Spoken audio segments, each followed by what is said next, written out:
क्या करूं मैं, कुछ समझ नहीं आ रहा। अरे बेटा, क्या हुआ? क्या सोच रहे हो? कुछ टेंशन है क्या? हाँ दादी, मेरी कॉलेज में एक लड़का है यश। वो किसी से बात नहीं करता और उदास ही बैठा रहता है। ना ही पढ़ाई में ध्यान देता है और ना ही किसी में पार्टिसिपेट करता है। अकेला ही रहता है वो। क्या करूं, कुछ समझ नहीं आ रहा। तो तूने यश से बात की कि क्या प्रॉब्लम है उसे? हाँ, मैंने पूछा उससे, पर वो कुछ नहीं बोला। दादी, आप ही कुछ सॉल्यूशन दो ना। ठीक है बेटा, मैं तुझे एक कहानी सुनाती हूँ। तुझे इस कहानी में ही तुम्हारी प्रॉब्लम का सॉल्यूशन मिल जाएगा। ठीक है दादी, आप मुझे स्टोरी सुनाइए। तो सुनो बेटा, एक कॉलेज में स्टूडेंट था जिसका नाम था रवि। वह बहुत चुपचाप सा रहता था, किसी से ज्यादा बात नहीं करता था, इसलिए उसका कोई दोस्त भी नहीं था। वह हमेशा कुछ परेशान सा रहता था, पर लोग उस पर ज्यादा ध्यान नहीं देते थे। एक दिन वह क्लास में पढ़ रहा था। उसे गुमसुम बैठ देखकर सर उसके पास गए और बोला कि क्लास के बाद मुझे मिलना। तो दादी, वो सर से मिलने गया?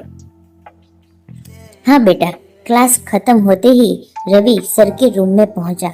सर ने पूछा, रवि, मैं देखता हूँ कि तुम अक्सर बड़े गुमसुम और शांत बैठे रहते हो, ना किसी से बात करते हो और ना ही किसी चीज में रुचि दिखाते हो। इसका क्या कारण है?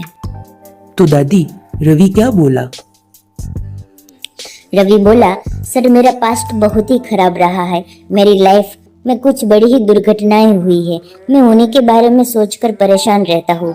सर ने ध्यान से रवि की बात सुनी और उसे संडे को घर पे बुलाया। रवि निश्चित समय पर सर के घर पहुंच गया। सर ने पूछा, रवि, क्या तुम शिकंजी पीना पसंद करोगे? रवि ने कहा, हाँ। सर ने शिकंजी बनाते वक्त जानबूझकर नमक अधिक डाल दिया और चीनी की मात्रा कम ही रखी। दादी, सर ने ऐसा क्यों किया उसके साथ? बताती हूँ। शिकंजी का एक घूंट पीते ही रवि ने अजीब सा मुंह बना लिया। सर ने पूछा, क्या हुआ? तुम्हें ये पसंद नहीं? जी, वो इसमें नमक थोड़ा अधिक पड़ गया है। रवि अपनी बात कह ही रहा था कि सर ने उसे बीच में ही रोकते हुए कहा, ओहो, कोई बात नहीं, मैं इसे फेंक देता हूँ, अब ये किसी काम की नहीं।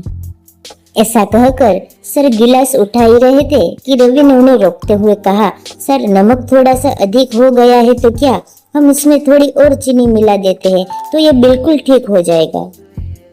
बिल्कुल ठीक रवि, यही तो मैं तुमसे सुनना चाहता था।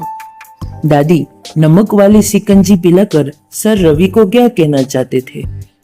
सर रवि को ये समझा रहे थे कि अब इस स्थिति को तुम अपनी लाइफ से कंपेयर करो। शिकंजी में नमक का ज्यादा होना लाइफ में हमारे साथ हुए बैड एक्सपीरियंस की तरह है, और अब इस बात को समझो, शिकंजी का स्वाद ठीक करने के लिए हमें उसमें से नमक नहीं निकाल सकते। इसी तरह हम अपने साथ हो चुकी दुखद घटनाओं को अपने जीवन से अलग नहीं कर सकते, पर जिस तरह हम चीनी डालकर शिकंजी का स्वाद ठीक कर सकते हैं, उसी तरह पुरानी कड़वाहट मिटाने के लिए लाइफ में भी अच्छे अनुभवों की मिठास घोलनी पड़ती है।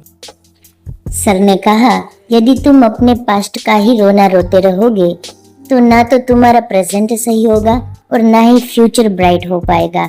सर ने ये बात कहकर अपनी बात पूरी की। तो दादी, रवि ने क्या कहा? रवि को अब अपनी गलती का एहसास हो चुका था। उसने मन ही मन एक बार फिर अपने जीवन को सही दिशा देने का प्रण किया। अरे वाह दादी, ये स्टोरी तो सुपर्ब है। मैं भी कल शिकंजी लेके जाऊंगा और उसे पिला के समझाऊंगा। ठीक है बेटा, जरूर समझाना।